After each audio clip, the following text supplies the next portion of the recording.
दोस्तों नमस्कार, मैं हूं आपका साथी अमरेश प्रजापति और न्यूज़ 100 भारत आप देख रहे हैं। अभी आपने देखा कि उत्तर प्रदेश के संभल जनपद में जिस तरह से जामा मस्जिद में सर्वे के दौरान जो है वहां पर उपद्रवी तत्वों के द्वारा शरारत की गई और पुलिस के साथ जो है पथराव किया गया। यूँ कहें तो सर्वे के दौरान सर्वे की कार्यवाही को बाधित करने के लिए अराजक तत्वों के द्वारा जो है संभल में स्थिति को बेकार करने का पूरा प्रयास किया गया। अभी संभल में मौके पे स्थिति सामान्य है। वहाँ के जो पुलिस व्यवस्था है वो बिल्कुल जनमानस जो स्थिति सामान्य बनी हुई है, लेकिन खबर ये भी निकल कर के आ रही है कि इस हिंसा में या यूँ कहीं इस उपद्रव में अभी तक 4 लोगों की जान जा चुकी है। उत्तर प्रदेश में वर्तमान में योगी सरकार है और योगी सरकार कानून व्यवस्थाओं को लेकर के सख्त मानी जा रही। यूँ कहें तो यूपी में योगी सरकार जो बुलडोजर एक्शन के लिए पूरे देश में प्रसिद्ध हो चुका था। अभी आपने देखा कि जिस तरह से उत्तर प्रदेश के उपचुनाव, महाराष्ट्र और झारखंड में चुनाव हुआ, वहाँ पर योगी आदित्यनाथ, भारतीय जनता पार्टी योगी आदित्यनाथ को स्टार प्रचारक के रूप में जो पेश करती है और योगी आदित्यनाथ की लोकप्रियता कहीं ना कहीं दिन प्रतिदिन बढ़ती जा रही है। देश में प्रधानमंत्री के बाद में अगर देखा जाए तो योगी आदित्यनाथ एक ऐसे भारतीय जनता पार्टी के कार्यकर्ता हैं जो सबसे ज़्यादा लोकप्रियता में आते हैं।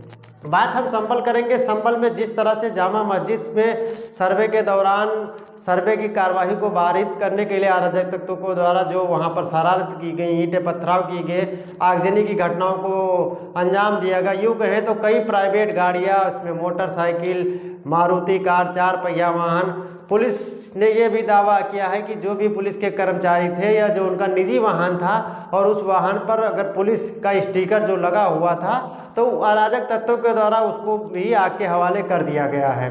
फिलहाल अभी स्थिति सामान्य है और पुलिस लोगों से अपील कर रही है कि लोग पहले हिंसा, आगजनी की घटना को अंजाम न दें और पहले की तरह जिस तरह से अपना जीवन यापन करते थे, स्थिति को सामान्य में देखते हुए उसी तरह से जो है सुचारू रूप से आगे अपने व्यवसाय को आगे बढ़ाएं।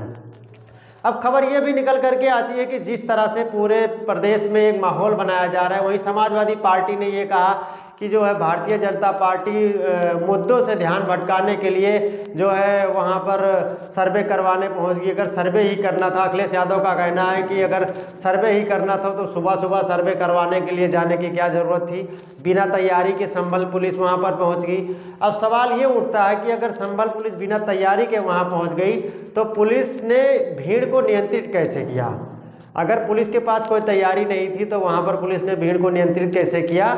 और कम समय में पुलिस ने जिस तरह से तत्परता दिखाते हुए माहौल को काबू में किया, ये भी अपने आप में एक काबिले तारीफ है।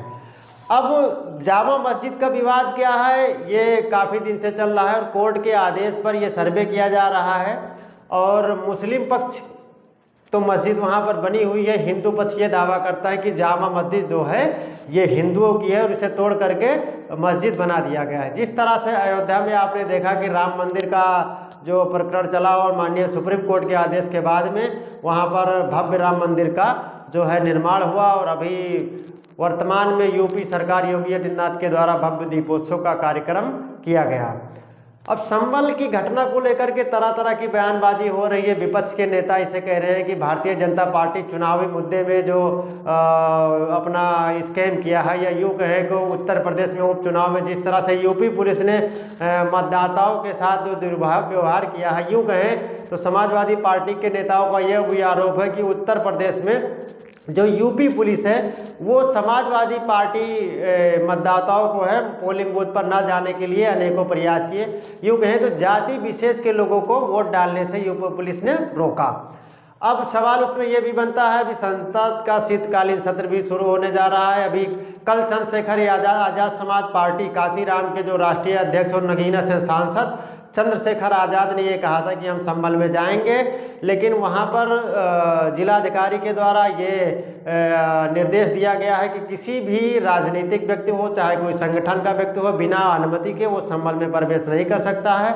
संभल में प्रत्येक तरह से बाहरी आदमियों के प्रवेश पर जो है रोक लगा दी गई है और पुलिस किसी भी प्रकार की कोई ऐसी गलती नहीं करना चाहती है जो ये घटना कुछ और उग्र या और बड़ा रूप ले सके।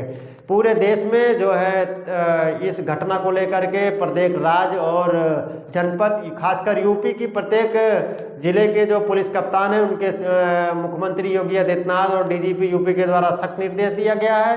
किसी भी प्रकार से जिले की किसी अन्य जगह पर कोई अप्रिय घटना ना घटित हो, पुलिस पूरे तरीके से मुस्तैदी बनाई हुई है।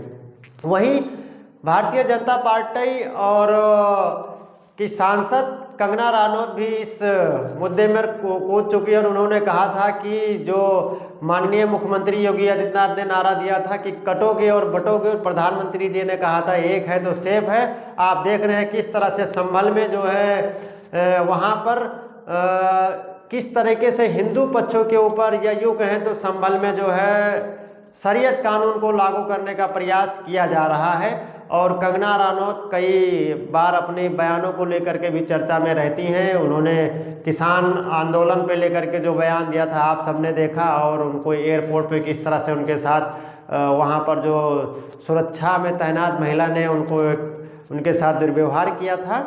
और वहीं अखिलेश यादव ये दावा कर रहे हैं कि उत्तर प्रदेश की योगी सरकार है वो कानून व्यवस्था संभालने में नाकाम है। अभी आपने कुछ दिन पहले देखा कि बहराइच में जिस तरीके से दंगा हुआ और वहाँ पर भी एक हिंदू युवक की मौत हुई। अभी संभल में 4 व्यक्तियों की मौत हो चुकी है। वहीं संभल के जिलाधिकारी पुलिस अधीक्षक द्वारा ये दावा किया जा रहा है कि सर्वे शांतिपूर्ण और निष्पक्ष तरीके से हो चुका था। 10 बजे तक कोई घटना नहीं हुई थी। 10 बजे के बाद में गली से निकलते हुए अराजक तत्वों के द्वारा पुलिस के ऊपर हमला किया गया, पत्थर फेंके गए, और जो व्यक्ति की मौत हुई है उनका पोस्टमार्टम हो चुका है। पोस्टमार्टम रिपोर्ट आने के बाद में आगे विवेचना का विषय है, जो भी होगी आगे कार्रवाई की जाएगी।